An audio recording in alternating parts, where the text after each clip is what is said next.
Channel JJ happy home. எல்லாரும் எப்படி இருக்கீங்க? இன்றைக்கி நம்ம சேனலில் பார்த்தீங்கன்னா லாஸ்ட் vlogல நான் குக்வேர்ஸ் வாங்கியிருந்ததா ஷேர் பண்ணியிருப்பேன். அதோட ரிவ்யூ வந்து யூஸ் பண்ணி பார்த்துட்டு சொல்கிறதா சொல்லியிருந்தேன் இல்லையா? ஸோ லாஸ்ட் வீக் ஃபுல்லாக நான் யூஸ் பண்ணி பார்த்துட்டேன். அதனோட ரிவ்யூஸ் தான் அவங்க கூட ஷேர் பண்ணியிருக்கேன். ஒரு ஹானஸ்டான ரிவ்யூவாக இருக்கும். ஸோ வீடியோ ஸ்கிப் பண்ணாமல் ஃபுல்லாக பாருங்கள். நம்ம வீடியோ நீங்கள் இப்போ தான் ஃபர்ஸ்ட் டைம் பார்க்குறீங்கன்னா மறக்காமல் சேனலை சப்ஸ்கிரைப் பண்ணிக்கோங்க.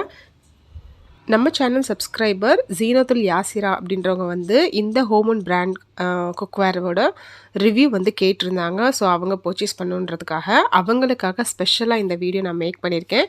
இது வந்து லோக்கல் எங்கள் ஊரில் ஸ்மார்ட் பஸார்ன்ற ஷாப்பில் இருந்து தான் நான் வந்து பர்ச்சேஸ் பண்ணியிருந்தேன். ஸ்டெயின்லெஸ் ஸ்டீல் ட்ரைப்ளை குக்வேர் தான், ஃப்ரை பேன் தான் இது. நானுமே கொஞ்சம் கொஞ்சமாக வந்து அலுமினியம், நான்ஸ்டிக் இதெல்லாம் டோட்டலாக அவாய்ட் பண்ணிவிட்டு ஸ்டெயின்லெஸ் ஸ்டீலுக்கு சேஞ்ச் பண்ணிகிட்ருக்கிறேன். ஸோ அன்றைக்கி பார்த்தீங்கன்னா எனக்கு மம்மி குக் பண்ணி கொடுத்தாங்க. வாழைப்பூ ஃப்ரை தான் வந்து செஞ்சிட்ருக்குறோம். ஃபர்ஸ்ட் வந்து இந்த கடுகு, உளுத்தம் பருப்பு இதெல்லாம் போட்டு தாளிச்சிட்டு ஒரு 2 மீடியம் சைஸ் ஆனியன் வந்து ஃபைனாக சாப் பண்ணி சேர்த்துருக்குறாங்க. சேர்த்துட்டு நல்லா வதக்கிக்கலாம். வதக்கும் போதே நான் பார்த்தேன் அடி பிடிக்கவெல்லாம் இல்லை, நல்லா திக்காக இருக்கிறதுனால ரொம்ப குவாலிட்டியாக நல்லா தான் இருந்துச்சு. அண்ட் வாழைப்பூவையும் தண்ணியில் நறுக்கி ஃபைனாக போட்டு வச்சாச்சு. இதுக்கப்புறமா வந்து நம்ம அலசி வச்சுருக்க வாழைப்பூவையும் இதில் வந்து சேர்த்துக்கலாம். வாழைப்பூவில் நிறைய ஹெல்த் பெனிஃபிட்ஸ் இருக்குது. வீக்லி ஒன்ஸ் வந்து இதை எடுத்துக்கிறது ரொம்ப நல்லதுன்னு சொல்லுவாங்க இல்லையா? ஸோ எங்கே நம்ம அதெல்லாம் செய்கிறோம், எப்போயாவது வாழைப்பூ கண்ணில் பார்த்தா தான் வாங்குறது, இல்லைன்னா அதோட ஞாபகமே நமக்கு வர மாட்டேங்குது. ஸோ தண்ணிலாம் ரொம்ப சேர்க்கவே இல்லை, லைட்டாக அலசி எடுத்து போட்ட தண்ணி தான். அதோடைய தான் ஃப்ரை பண்ணாங்க. அடி பிடிக்கலாம் இல்லை, நல்லா தான் இருந்துச்சு. ஸோ இன்னுமே நம்ம கிரேவியெல்லாம் செய்கிறதுக்கு ரொம்ப பர்ஃபெக்டாக இருக்கும் இந்த ஃப்ரை பேன். நல்ல குவாலிட்டி, எனக்கு ரொம்ப பர்சனலாக பிடிச்சிருந்துச்சு. இதுக்கப்புறம் இதில் எந்த ஃப்ரை ஐட்டம் பண்ணுறதா இருந்தாலும் இதில் தான் நான் வந்து குக் பண்ணிகிட்ருக்கேன். நல்லா தான் இருக்குது. ஸோ வாழைப்பூ கொஞ்சம் பரட்டி விட்டுட்டு கொஞ்சம் வேகிற அளவுக்கு வந்து லிட்டு போட்டு க்ளோஸ் பண்ணிக்கலாம். இதுக்கப்புறம் வந்து வாழைப்பூவோட சேர்த்து முருங்கைக்கீரையும் போடுவோம் இல்லையா? அதுக்காக முருங்கைக்கீரையை அம்மா வந்து அலசி எடுத்துக்கிறாங்க. நல்லா அலசிட்டு ஸ்ட்ரெயினரில் போட்டு தண்ணியெல்லாம் நல்லா ட்ரைன் பண்ணிவிட்டு வாழைப்பூ கொஞ்சம் வதங்கினதுக்கப்புறமா நம்ம இந்த முருங்கைக்கீரையை சேர்த்துக்கலாம். அன்றைக்கி வந்து கீரை நிறையா கிடச்சதுனால நமக்கு பக்கத்துலேயே மரம் இருக்குதுன்னு சொல்லிட்டு கீரை நிறையா கிடச்சிச்சு. ஸோ வாழைப்பூவை விட கீரை தான் அதிகமாக நாங்கள் போட்டோம். நார்மலாக வந்து வாழைப்பூ அதிகமாக இருக்கும், கீரை வந்து கொஞ்சமாக போடுவாங்க. ஸோ நமக்கு கிடச்சதுனால நிறையாவே போட்டாச்சு. செம்ம எம்மியாக இருந்துச்சு. எங்கள் அம்மா செஞ்சு கூட சைட் டிஷ்லாம் எனக்கு ரொம்ப பிடிக்கும். எங்கள் அம்மா வந்து சூப்பராக குக் பண்ணுவாங்க. அதுலேயும் எங்கள் அம்மா செய்கிற அந்த வெஜிடேரியன் சைட் டிஷ்லாம், பொரியல் அதெல்லாம் வந்து சூப்பராக பண்ணுவாங்க. அந்த ஒரு பொடலங்காவா அந்த க்ரீன் கலரே சேஞ்ச் ஆகாது, அப்படியே க்ரீனியாகவே இருக்கும். நம்மளாம் செஞ்சால் எல்லோ கலரில் மாறிடும். ஸோ எங்கள் அம்மாவோட கையும் என்னோடய கையும் பார்க்க ஒரே மாதிரி தான் இருக்கும். அதனால் 2 பேர் கையும் வச்சு பார்த்துனா எங்கள் அம்மாவோட கை கொஞ்சம் டார்க் ஆகிடுச்சு. இல்லைனா கூட இதே மாதிரி தான் டஸ்கியாக இதே மாதிரி தான் இருக்கும். ஸோ இப்படி தான் பேசிகிட்டே குக் பண்ணிகிட்டே இருந்தோம். அந்த வாழைப்பூ வந்து நல்லா வெந்ததுக்கு அப்புறமா நம்ம வந்து கீரை சேர்த்துக்கலாம். கீரை சேர்த்துட்டு ஒரு 2 மினிட்ஸ் தான், ஜஸ்ட் நம்ம 2 மினிட்ஸ் வதக்கி விட்டோம்னால கீரையும் நல்லா வந்து வதங்கிடும் இல்லையா? ஸோ கீரை வதங்கினதுக்கு அப்புறமா நம்ம தேங்காய் பூ போட்டு இறக்கிடலாம். ரொம்ப ஈஸியான டிஷ், ரொம்ப வந்து டேஸ்டியாக இருக்கும். அவ்வளோதான். நம்ம சேர்த்த கீரையும் வந்து இந்த அளவுக்கு வதங்கி வந்ததுக்கப்புறமா தேங்காய் பூ சேர்த்துட்டு 2 வாட்டி கிளறிட்டு ஸ்விட்ச் ஆஃப் பண்ணிட வேண்டியது தான். டிஷ் வந்து நமக்கு ரெடி ஆகிடும். நான் கிளறி காமிச்சிருக்கேன் பாருங்கள், அடியிலலாம் பிடிக்கவே இல்லை, அதனால தான் நடுவிலலாம் கேப் விட்டு கிளறி காமிச்சிருக்கிறேன். ஸோ ரொம்ப நல்ல வர்த்தான ப்ராடக்ட் தான் இது, வாங்கினதில் ரொம்ப ஹாப்பி. நெக்ஸ்ட் பார்த்திங்கன்னா ப்ரெஷர் குக்கர் வாங்கியிருந்தேன். இதுவுமே வந்து ட்ரைப்ளை தான், நிர்லான் பிராண்ட்லேருந்து 1713க்கு வாங்கியிருந்தேன். ஃப்ளிப்கார்ட்டில் தான் நான் ஆர்டர் பண்ணியிருந்தேன். ரொம்ப நாளாக பார்த்து லிஸ்ட்டில் வச்சுட்டே இருந்தேன். சரி ஓகே ஃபைனலாக நம்ம வாங்கிடலாம், ட்ரை பண்ணி பார்க்கலான்னு. கொஞ்சம் ரிவ்யூஸ்லாம் நல்ல மாதிரியாக தான் இருந்துச்சு. ஸோ குக் பண்ணி பார்க்கலான்ட்டு வாங்கியாச்சு. அதில் பார்த்திங்கன்னா ஹஸ்பண்ட் வந்து நாட்டுக்கோழி வாங்கிட்டு வந்திருந்தாங்க. ஸோ அதை நல்லா வாஷ் பண்ணி எடுத்துக்கிட்டு இன்றைக்கி வந்து ஒரு சூப் மாதிரி வச்சிடலாம் அப்படின்னு சொல்லிட்டு எடுத்துகிட்ருக்கிறேன். அது மட்டும் இல்லாமல் இன்னொரு குக்கர் வந்து ரொம்ப நாளைக்கு முன்னாடி நான் வாங்கினது தான். ஸோ அதையும் வந்து இந்த வீடியோவில் நான் வந்து ஷேர் பண்ணியிருக்கேன். ஏன்னா அதுவுமே நிர்லான் பிராண்டு தான். ஸோ ரெண்டுமே நல்ல குவாலிட்டி, அதனால் ஷேர் பண்ணலான்ட்டு பண்ணியிருக்கிறேன். ஸோ நாட்டுக்கோழி நல்லா அங்கேயே வந்து க்ளீன் பண்ணி தான் வாங்கிட்டு வருவாங்க. நல்லா சுட்டு அந்த மாதிரி நல்லா சுட சுட தான் வரும்போதே. இருந்தாலும் நம்ம வந்து நல்லா வாஷ் பண்ணணும் இல்லையா? ஸோ அதனால் நல்லா வந்து வாஷ் பண்ணிவிட்டு அந்த உப்பு, மஞ்சள் இதெல்லாம் போட்டு நல்லா வாஷ் பண்ணிக்கணும். அப்போ தான் அந்த ஸ்மெல் இல்லாமல் இருக்கும். பாருங்கள், வாஷ் பண்ணும்போது அந்த ரெட் கலரில் வருது இல்லையா? ஸோ இது எல்லாத்தையும் நல்லா க்ளீனாக வாஷ் பண்ணி எடுத்துக்கலாம். நெக்ஸ்ட்டு சூப்புக்கு தேவையான இன்க்ரீடியன்ஸ்லாம் வந்து கட் பண்ணி ரெடியாக எடுத்து வச்சுக்கலாம். நான் வந்து கொஞ்சமாக கொரியண்டர் லீவ்ஸ் வந்து ஃபைனாக சாப் பண்ணி வச்சுட்டேன். அதுக்கப்புறமா 2 பெரிய சைஸ் டொமேட்டோஸ் வந்து சாப் பண்ணியிருக்கேன். சூப்புக்கு பொதுவாக டொமேட்டோஸ் வந்து நிறையா போட்டு பாருங்கள், அப்போ வந்து இன்னுமே டேஸ்ட் வந்து நல்லாயிருக்கும், திக்னஸாகவும் இருக்கும்.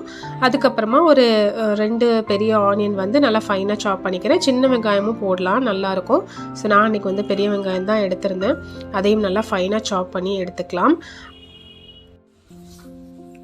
ஸோ இப்போ வந்து குக்கர் நல்லா வாஷ் பண்ணிவிட்டு ஸ்ட்ரைட்டாக ஃப்ளேமில் வச்சாச்சு.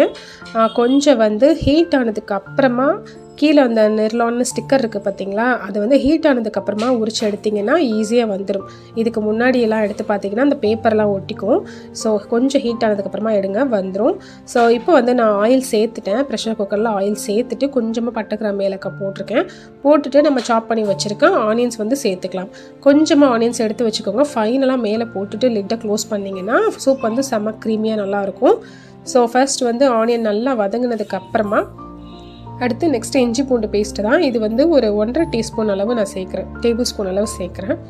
சேர்த்துட்டு இதோட பச்சை வாசனை போகிற அளவுக்கு நல்லா வந்து குக் பண்ணி எடுத்துக்கோங்க. அடுத்து 1 by 1 நம்ம வந்து இன்க்ரீடியன்ஸ்லாம் ஆட் பண்ண வேண்டியது தான். இதுக்கு அடுத்து நல்லா இது வெந்ததுக்கு அப்புறமா டொமேட்டோஸ் வந்து சேர்த்துக்கலாம். இப்போ பாருங்கள், நான் வந்து ஃப்ரை பண்ணி காமிச்சிருக்கிறேன் பாருங்கள், கொஞ்சம் கூட அடி பிடிக்கவே இல்லை. இஞ்சி பூண்டு பேஸ்ட் வந்து அடி பிடிக்கலனாலே அது வந்து கொஞ்சம் வறுத்தாக தான் இருக்கும். நல்ல ட்ரைப்ளை குக்கர் தான் இது, நல்லா ஹெவியாக தான் இருந்தது, வெயிட்டுமே நல்லா இருந்துச்சு. ஸோ இப்போ வந்து டொமேட்டோஸ் வந்து ஆட் பண்ணிவிட்டு அதுவும் டொமேட்டோஸும் கொஞ்சமாக எடுத்து வச்சுருக்கிறேன் ஃபைனலாக போட்டு மூடி விடுறதுக்காக. டொமேட்டோவும் நல்லா மெஷி ஆகிற அளவுக்கு நல்லா குக் பண்ணி எடுத்துக்கோங்க. இதுக்கப்புறமா நம்ம வந்து நாட்டுக்கோழி வாஷ் பண்ணி எடுத்து வச்சுருக்கோம் இல்லையா, அதை சேர்த்துக்கலாம். நான் வந்து பாதி அளவு சூப்புக்கு போட்டிருக்கேன், பாதி வந்து கொஞ்சமாக பிரியாணி பண்ணலாம் அப்படின்னு சொல்லிட்டு எடுத்து வச்சுக்கிட்டேன். ஸோ பாதி வந்து சேர்த்துக்கிட்டு நல்லா பரட்டி விட்டுக்கலாம். கை வாட்டம் இல்லாதனால குக்கர் இந்த பக்கம் திருப்பி வச்சுக்கிட்டு நல்லா வந்து ஒரு 10 மினிட்ஸ் வந்து இதை லோ ஃப்ளேமில் வச்சு குக் பண்ணிக்கோங்க. ஏன்னா அந்த தண்ணியெல்லாம் வற்றுனதுக்கு அப்புறமா தான் அந்த ஸ்மெல்லெல்லாம் இருக்காது. குக் பண்ணதுக்கப்புறமா அந்த நான்வெஜ் ஸ்மெல் வரும் பார்த்திங்களா, அது இருக்காது. அதனால ஒரு 10 மினிட்ஸ் நல்லா பரட்டி நல்லா வேக வச்சுக்கோங்க. இதுக்கப்புறமா நம்ம ஸ்பைஸ் பவுடர்ஸ்லாம் போட்டுக்கலாம். நான் கொஞ்சமாக வந்து ரெட் சில்லி பவுடர் போடுறேன், பிள்ளைங்களுக்கெல்லாம் ஆகாது அதனால் கொஞ்சமாக போடுறேன். அண்ட் கொரியண்டர் பவுடர் வந்து ஒரு 3/4 டீஸ்பூன் அளவு போட்டிருக்கிறேன். பெப்பர் கொஞ்சம் தூக்கலாக போகிறேன், காரத்துக்கு வந்து மிளகாத்தூளை விட பெப்பர் தான் நான் அதிகமாக போடுவேன். ஸோ இப்போ பாருங்கள், நல்லா வந்து பரட்டியாச்சு, அடி பிடிக்கவே இல்லை, நல்லா இருக்குது ட்ரைப்ளை குக்கர். அதுக்கப்புறமா தேவையான அளவு வாட்டர் ஆட் பண்ணிக்கோங்க. வாட்டர் ஆட் பண்ணிவிட்டு நான் சொன்னேன் இல்லையா, ஆனியன் டொமேட்டோஸ் எடுத்து வச்சுக்கோங்கன்னு சொல்லிட்டு, அதை வந்து இந்த மாதிரி மேலாக போட்டு விடுங்க. ஸோ தட் நம்ம சூப் குடிக்கும்போது கொஞ்சம் மேலாக கடிப்படும் போது நல்லா இருக்கும்.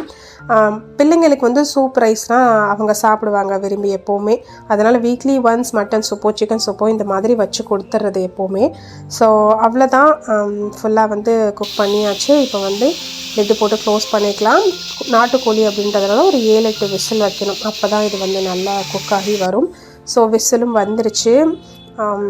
நல்லா அந்த ப்ரெஷர் அடங்கினதுக்கப்புறமா ஓப்பன் பண்ணியிருக்கிறேன் பாருங்கள், நல்லா வந்து சூப்பும் செமையாக வந்து ரெடி ஆகிடுச்சு. ஸோ லஞ்சுக்கு வந்து இது தான். நெக்ஸ்ட் டே நான் நாட்டுக்கோழி எடுத்து வச்சுருந்தேன் இல்லையா, அதை வச்சு நான் பிரியாணி பண்ணியிருந்தேன், அதையும் நான் உங்கள் கூட வந்து ஷேர் பண்ணிக்கிறேன். நெக்ஸ்ட்டு 3rd ப்ராடக்ட் இது தான், ஒரு பிரியாணி பாட் மாதிரி. இதில் நம்ம வந்து பிரியாணியும் பண்ணிக்கலாம், குழம்பும் வச்சுக்கலாம்.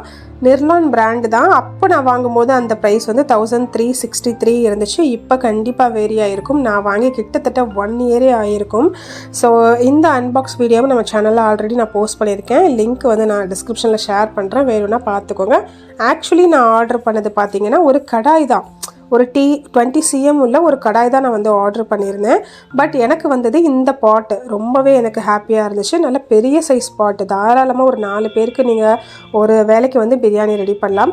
ஸோ நான் நாட்டுக்கோழி எடுத்து வச்சுருந்தேன் இல்லையா, அதில் வந்து கொஞ்சமாக மஞ்சத்தூள், உப்பு அண்ட் வந்து இஞ்சி பூண்டு பேஸ்ட் மட்டும் ஆட் பண்ணிவிட்டு கொஞ்சமாக தண்ணி, அந்த சிக்கன் மூழ்கிற அளவுக்கு தண்ணி விட்டுட்டு ஒரு 5-6 விசில் வந்து ப்ரெஷர் குக்கரில் விசில் வச்சு எடுத்துக்கலாம். ஏன்னா இது நாட்டுக்கோழின்றதுனால ரொம்ப சீக்கிரம் வந்து வேகாது இல்லையா, அதனால் முன்னாடியே வந்து ப்ரெஷர் வச்சு விசில் வச்சு எடுத்துக்கிட்டோன்னா குக் பண்ணுறதுக்கு ஈஸியாக இருக்கும். அப்போ அன்றைக்கி நான் வந்து பிரியாணி தான் பண்ணலான்னு பிளான் பண்ணியிருந்தேன். ஓகே, சிக்கனை போட்டு கொஞ்சம் நாட்டுக்கோழி பிரியாணி மாதிரி பண்ணலாம் அப்படின்னு சொல்லிட்டு இப்போ பாருங்கள் பாட்டை வந்து நான் அடுப்பில் வச்சுருக்கேன். நல்லா வாஷ் பண்ணி வச்சுருக்கேன். ஆல்ரெடி இதை நான் ஒரே ஒரு வாட்டி தான் நான் யூஸ் பண்ணியிருக்கிறேன். ஏன்னா பிரியாணி செய்கிறதுக்குன்னு தான் நான் இதை வந்து எடுப்பேன். எனக்கு மட்டும் ஒரு வேலைக்கு எங்கள் வீட்டுக்கு மட்டும் செய்கிறதுனா இதில் பண்ணுவேன். இல்லைனா இதை விட பெரிய பாட் இருக்குது, ஆளுங்கள்லாம் வந்தால் இது பத்தாது. ஸோ அதிலே தான் நான் பண்ணியிருக்கேனே தவிர இதில் அதிகமாக பண்ணினதே இல்லை. ஸோ இதான் செகண்ட் டைம் நான் குக் பண்ண போகிறேன். செகண்ட் ஆர் தேர்ட் டைம் நினைக்கிறேன். சரி, இதுவுமே வந்து நிர்லான் பிராண்ட் அப்படின்றதுனால இதையுமே உங்கள் கூட ஷேர் பண்ணிக்கலாம். யாராவது வாங்கணும்னு நினைக்கிறவங்களுக்கு யூஸ்ஃபுல்லாக இருக்கும் இல்லையா? அதனால தான் இந்த வீடியோவோட நான் இதை அட்டாச் பண்ணியிருக்கேன். ஸோ பிரியாணி பண்ணுறதுக்கு ஃபர்ஸ்ட் வந்து பாட் வச்சுக்கலாம். தேவையான அளவு ஆயில் ஆட் பண்ணிக்கலாம். இது கூடவே நெய்யும் நான் வந்து சேர்த்துக்கிறேன். ஒரு 2 டேபிள் ஸ்பூன் அளவு கீ வந்து ஆட் பண்ணிக்கிறேன். ரெண்டுமே கொஞ்சம் மெல்ட் ஆனதுக்கப்புறமா பட்டை, கிராம்பு, ஏலக்காய், இந்த பிரியாணி லீஃப் இது 3ஐயும் போட்டு நல்லா தாளிச்சிக்கலாம். அதுக்கப்புறம் 2 மீடியம் சைஸ் ஆனியன் வந்து ஃபைனாக சாப் பண்ணி வச்சுருக்கேன். நீளமாக சாப் பண்ணி வச்சுருக்கேன். அதையும் சேர்த்துக்கிட்டு நல்லா டிரான்ஸ்பரண்ட் ஆகிற அளவுக்கு வதக்கி வச்சுக்கலாம். பெருசாக வந்து டீப்பாக நான் வந்து ரெசிபி வந்து இதில் காட்டல, ஓரலாக தான் நான் வந்து காமிச்சிருக்கேன். மெயின் கான்செப்ட் வந்து இந்த குக்கரோட ரிவ்யூ சொல்லணுன்றது தான். ஸோ இப்போ வந்து நல்லா வெங்காயம் வதங்கிடுச்சு பாருங்கள். அடுத்து வந்து இஞ்சி பூண்டு பேஸ்ட் வந்து 1.5 டேபிள் ஸ்பூன் அளவு ஆட் பண்ணுறேன். இதோட ரா ஸ்மெல் போனதுக்கப்புறமா 1 by 1 மற்ற இன்க்ரீடியன்ஸ்லாம் ஆட் பண்ணிக்கலாம். நல்லா ஹை ஃப்ளேமில் வச்சு தான் நான் குக் பண்ணிகிட்ருக்கிறேன். அப்படி குக் பண்ணும்போதுமே வந்து அடி பிடிக்கல. இஞ்சி பூண்டு பேஸ்ட் போட்டும் நல்லா வதக்கிட்டு தான் இருக்கேன். அடி பிடிக்கல. இப்போ நான் பக்கத்தில் கூட எடுத்து காட்டுறேன் பாருங்கள். நல்லா ஹை ஃப்ளேமில் தான் வச்சுருக்கேன். நல்லா சாட்டே பண்ணிகிட்டு இருக்கும்போதுமே அடி பிடிக்கல. நல்ல ட்ரை ப்ளை குக்வேர் தான் இது. ரொம்ப காஸ்ட்லியாக வாங்கிறதுக்கு ஒரு சூப்பரான டூப்னு பார்த்தா இந்த நிர்லான் பிராண்டுன்னு சொல்லலாம். ஏன்னா வந்து ட்ரை ப்ளை மற்ற பிராண்டில் இல்லை பர்க்னரில் இல்லை வினோத்தில் எடுத்துக்கோங்களேன், ரொம்ப காஸ்ட்லியாக இருக்கும். அதையெல்லாம் கம்பேர் பண்ணும்போது நிர்லான் வந்து குவாலிட்டியும் நல்லா இருக்குது, ப்ரைஸும் ரொம்ப அஃபோர்டபுளாக இருக்குது. கொஞ்சம் கம்மியான ப்ரைஸில் பார்க்குறவங்களுக்குலாம் இது ரொம்பவே யூஸ்ஃபுல்லாக இருக்கும். ஸோ இப்போ வந்து டொமேட்டோஸ் ஆட் பண்ணியாச்சு, க்ரீன் சில்லி அண்ட் புதினா, கொத்தமல்லி இதெல்லாம் ஆட் பண்ணியாச்சு. அதுக்கப்புறமா நான் வீட்டிலேயே கொஞ்சம் பிரியாணி மசாலாஸ் வந்து அந்த கரம் மசாலா பவுடர் மாதிரி அரைச்சி வைப்பேன். அது கொஞ்சம் இருந்துச்சு. ஸோ அதையும் நான் வந்து சேர்த்துக்கிட்டேன். அதையும் வதக்குனதுக்கப்புறமா நம்ம விசில் வச்சுருந்தோம் இல்லையா, கொஞ்சம் 5-6 விசில் வச்சு எடுத்த நாட்டுக்கோழியையும் வந்து இதில் நல்லா சேர்த்தாச்சு. சேர்த்துட்டு எல்லாத்தையும் நல்லா மிக்ஸ் பண்ணிக்கோங்க. இப்போது 1.5 டேபிள் ஸ்பூன் அளவுக்கு கர்டு வந்து ஆட் பண்ணுறேன். இந்த பிரியாணிக்கு இதுதானே நல்லா டேஸ்ட் கொடுக்கும். ஸோ கர்டும் ஆட் பண்ணிவிட்டு நல்லா சுருள வந்து வதக்கி எடுத்துக்கலாம். எல்லாமே நல்லா வதங்கினதுக்கப்புறமா வாட்டர் ஆட் பண்ணணும். நான் வந்து இந்த சிக்கன் ஸ்டாக் இருக்கு இல்லையா, வேக வச்ச தண்ணி, அதையே வந்து மெஷர் பண்ணி சேர்த்துக்கிட்டேன். நான் எடுத்திருந்த அரிசி பார்த்திங்கன்னா துளசி பிராண்ட் அப்படின்னு சொல்லிட்டு பிரியாணி அரிசி எடுத்திருந்தேன். அதுக்கு வந்து 1 டம்ளர் அரிசிக்கு 2 டம்ளர் தண்ணி சேர்க்கணும். ஸோ இந்த ஸ்டாக் வாட்டர் ப்ளஸ் வந்து நார்மல் வாட்டர் இதெல்லாம் வந்து மெஷர் பண்ணி எடுத்துக்கிட்டு தண்ணியை வந்து இந்த கிரேவியில் ஆட் பண்ணிக்கலாம். நெக்ஸ்ட்டு தண்ணி நல்லா கொதிச்சதுக்கப்புறமா நம்ம ரைஸ் போட்டுக்க வேண்டியது தான். இப்போ பாருங்கள், வாட்டர் நல்லா பாயில் வந்துருச்சு.